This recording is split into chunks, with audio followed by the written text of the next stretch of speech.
सियावर रामचंद्र की जय.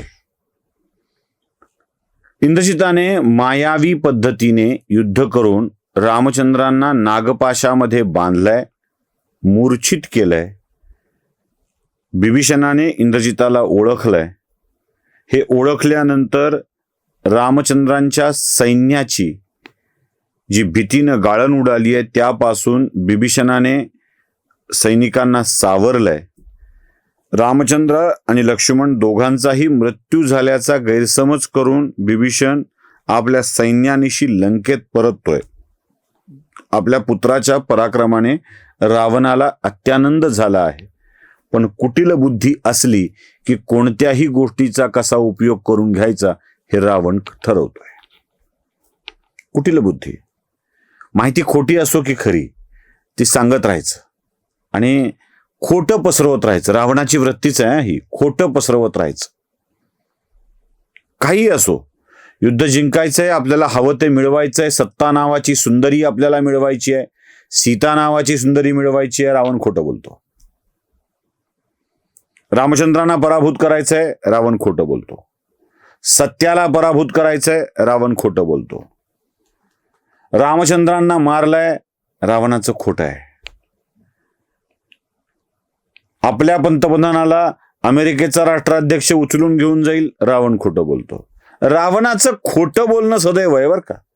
ही मायावी विद्या कळली पाहिजे आणि हे कळायचं असेल तर बिभीषण सोबत असला पाहिजे. या मायावी लोकांच्या मधला बिभीषण सोबत असला पाहिजे. रावण सतत खोटं बोलत राहतो आणि हीच बातमी रावण विचार करतोय की ही बातमी सीतेला सांगितली तर. आपण तर मागे ते मायावी मुंडकं घेऊन गेलो होतो. राम मेला असं सीतेला सांगितलं होतं, पण दुर्दैवाने सीतेला विश्वास बसला नाही. आता खरंच राम इंद्रजिताच्या वारामुळे गेलेला आहे. मग आपण जर याच रामाचा मृत्युमुखी पडलेला देह सीतेला दाखवला तर, मग तर रामही गेला, शत्रूही गेला आणि सीताही आपली होऊ शकेल. बघा किती निष्कारण विश्वास रावणाच्या मनामध्ये. किती म्हणजे काय काय विचार करावा माणसाने. रावणाची बुद्धी कशी आहे ते बघा. म्हणून तर तो रावण आहे. काय बुद्धी खराब झाल्यावर राक्षस कसा होतो याचं हे उत्तम उदाहरण आहे.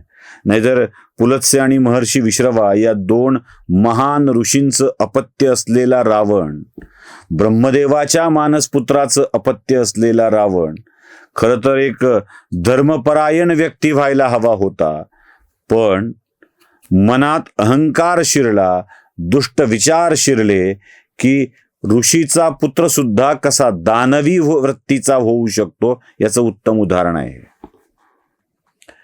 त्याने सीता मातेच्या आजूबाजूला असलेल्या राक्षसींना बोलावलंय आणि सांगितलंय की आता पुष्पक विमान घ्या, पुष्पक विमान घ्या आणि या पुष्पक विमानात सीतेला बसवा. हे विमान लंकेच्या बाहेर युद्धभूमीवर घेऊन जा आणि तिथे पडलेला, मृत्युमुखी पडलेला रामचंद्राचा आणि लक्ष्मणाचा देह सीतेला दाखवा. दुरून दाखवा, जवळ नेऊ नका. तिला विश्वास पटू देत की खरंच रामचंद्र गेले आहेत. आणि त्यानंतर ती शोकग्रस्त होईल. राम गेल्याची जाणीव तिच्या मनामध्ये होईल आणि मग ती माझा स्वीकार करेल.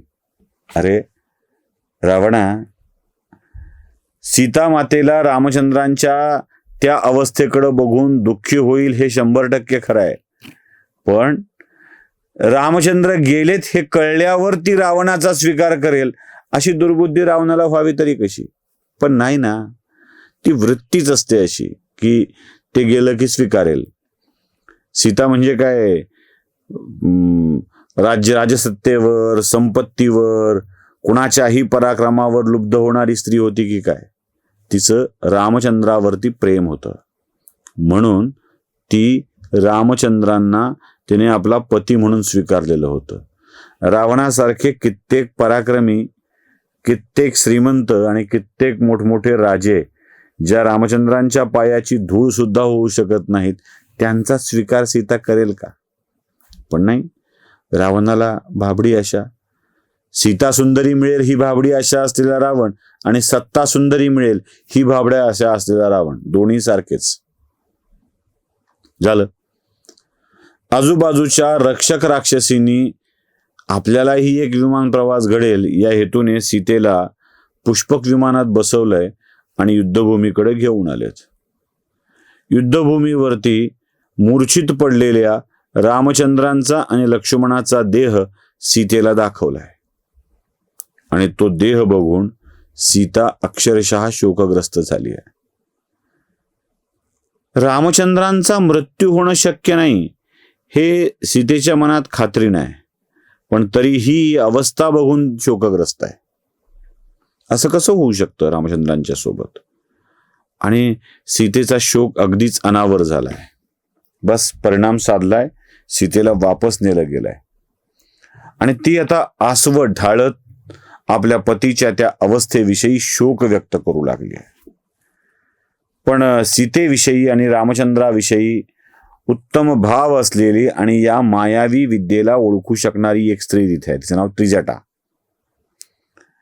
ती त्रिजटा सांगते आहे, पुत्री कशाला शोक करतेस?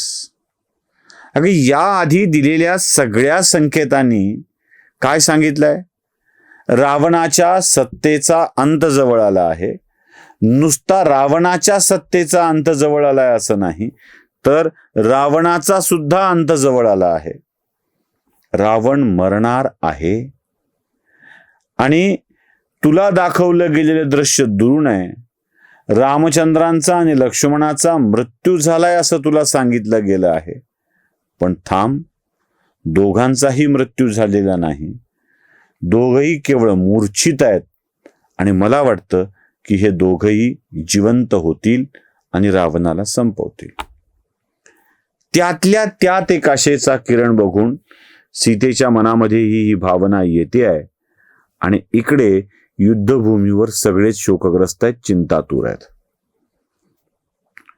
बहुतेक वेळा रामायणामध्ये टीव्हीवरती, चित्रपटांच्या मधून, मालिकांच्या मधून एक कथा सांगितली जाते की या सर्पास्त्राचा, नागपाशाचा तोड कसा काढायचा. मग कथा सांगितली जाते की हनुमान उडून गरुडाच्याकडे गेले, गरुडाला विनंती केली, गरुडाला घेऊन आले, या दोघांनाही सर्पपाशातून मुक्त केलं, विषातून मुक्त केलं आणि मग दोघं परत युद्धाला उभे राहिले, अशी कथा सांगितली जाते. पण वाल्मिकी रामायणात काही ठिकाणी सांगितलेल्या कथा जराशा वेगळ्या आहेत. म्हणजे मी जे रामायण फॉलो करतोय त्यात सांगितलंय की रामचंद्र आपल्या स्वतःच्या बळाने यातून जागे होतात आणि पुढे तेच गरुडाला बोलवून यातून सोडवतात. कथा अशी आहे. काय खरं काय खोटं या खलामध्ये आपण पडायचं नाहीये.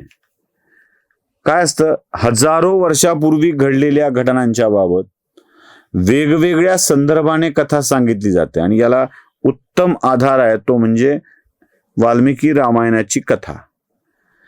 त्यात काय आहे हे तपासलं पाहिजे. चिंतातूर अवस्थेमध्ये असलेल्या सगळ्या वानर सैनिकांच्या मनामध्ये आता काय होईल हा विचार येत असताना अत्यंत सशक्त, बलशाली असलेल्या रामचंद्रांचे डोळे उघडले जातात आणि ते या नागपाशातून स्वतःला मुक्त करतात आणि उभे राहतात. पुढे काय होतंय हे बघूया पुढच्या भागात. सियावर रामचंद्र की जय.